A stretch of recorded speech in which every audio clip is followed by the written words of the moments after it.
கோடி கோடியாக சம்பாதிச்சாலும் இந்த மாதிரி சொந்தம்லாம் எனக்கு வச்சிருக்காது. போதும், இதை வச்சுக்கின்னு நான் காலத்தை தள்ளிட்டு போயின்னே இருப்பேன்.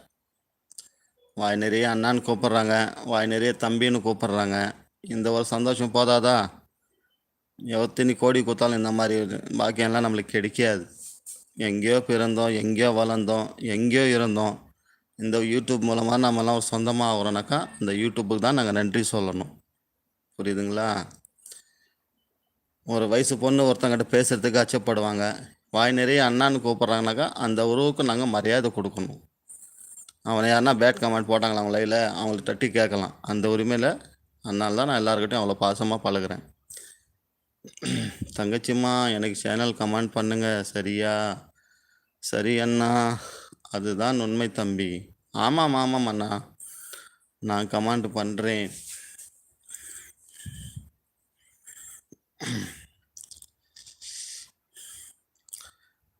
நான் நினச்சி கூட பார்க்கல நான் ஒரு யூடியூப் ஓப்பன் பண்ணி நான் சேனல் போட்டு நான் லைவ் போட்டு உக்காருவேன்ட்டு. நான் எப்போ ஓப்பன் பண்ணி தான் என்னத்துக்கு 7 வருஷம் 8 வருஷம் ஆகிட்டு இருக்கும். எனக்கு தெரியாது லவ் என்னான்னு. கொஞ்சம் கொஞ்சமாக ஒரு ஃப்ரெண்டு சொல்லி தான் எனக்கு தெரியுமே. அவன் தான் சேனல் ஓப்பன் பண்ணி கொடுத்தானே.